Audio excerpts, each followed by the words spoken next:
Rishi Sunak ఘోర ఓటమి, Gaza యుద్ధానికి తెరపడుతుందా?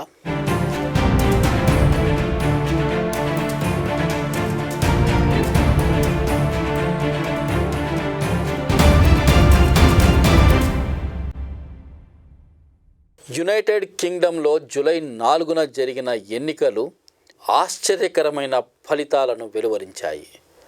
మొత్తం 650 సీట్లలో కేర్ స్టార్మర్ నాయకత్వంలోని లేబర్ పార్టీ 409 సీట్లు గెలుచుకోగా, రిషి సునాక్ నాయకత్వంలోని కన్సర్వేటివ్ పార్టీకి కేవలం 119 రావడం వల్ల ఘోర పరాజయాన్ని చవిచూసింది.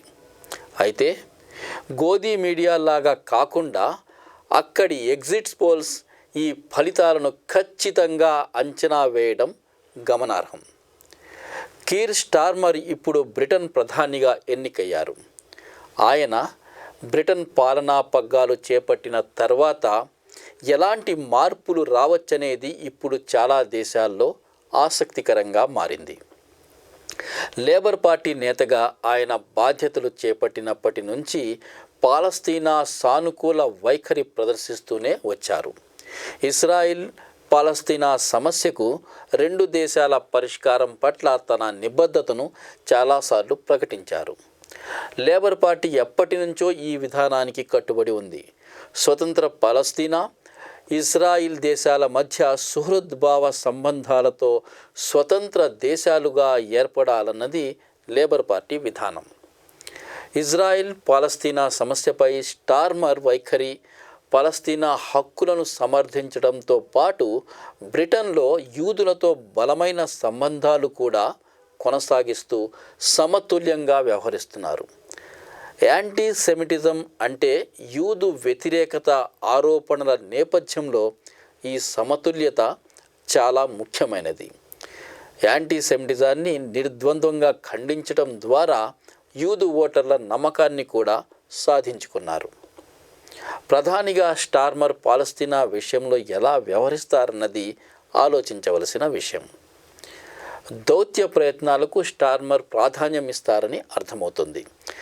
శాంతి ప్రక్రియను పునరుద్ధరించడానికి వివిధ దేశాలతో కలిసి ఆయన ప్రయత్నాలు ప్రారంభించవచ్చు. ఇజ్రాయిల్ పాలస్తీనా నేతలను చర్చలకు సిద్ధపడేలా చేయడం, సమగ్ర శాంతి ఒప్పందం కోసం ప్రయత్నాలు మరలా ప్రారంభం కావచ్చు. పాలస్తీనా స్వతంత్ర దేశంగా గుర్తింపు అనేది చాలా ముఖ్యమైన సమస్య. స్టార్మర్ స్వతంత్ర పాలస్తీనాకు గతంలో మద్దతు సూచించారు. ఇప్పుడు ప్రధానమంత్రిగా కూడా స్వతంత్ర పాలస్తీనాకు పూర్తి మద్దతు ఇస్తే 2 దేశాల పరిష్కారానికి బ్రిటన్ నిబద్ధతను ప్రకటించినట్టవుతుంది. మానవ హక్కుల పట్ల దృఢ నిబద్ధత కూడా ఇక్కడ చాలా ముఖ్యం. ఇజ్రాయిల్, హమాస్ రెండింటి విషయంలోనూ మానవ హక్కుల విషయంలో ప్రస్తుత బ్రిటన్ ప్రభుత్వం చురుకుగా పనిచేయవచ్చు. వెస్ట్ బ్యాంకులో, గాజాలో సహాయ సహకారాలను పెంచడం, దాడులను ఖండించడం, శాంతి ప్రయత్నాలు చాలా ముఖ్యమైనవి. స్టార్మర్ నేతృత్వంలోని లేబర్ ప్రభుత్వం పలస్తీనియన్లకు మానవతా సహాయాన్ని పెంచవచ్చు.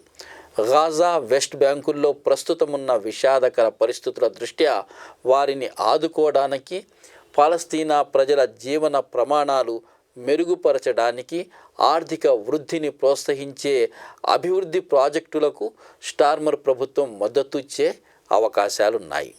స్టార్మర్ బ్రిటన్లో పాలస్తీనా అనుకూల వాదులకు, యూదులకు ఇద్దరికీ సానుకూలంగా సమతుల్య విధానాలని పాటించే అవకాశాలున్నాయి. క్లుప్తంగా చెప్పాలంటే ఇజ్రాయిల్, పాలస్తీనా 2 దేశాల పరిష్కారానికి మద్దతు, పలస్తీనాలో శాంతి భద్రతలు, దాడులను ఖండించడం, దౌత్య ప్రయత్నాలతో శాంతి ప్రక్రియను మరలా కొనసాగించడం, పలస్తీనాకు సహాయ సహకారాలు స్టార్మర్ హయాంలో మనం చూడవచ్చు.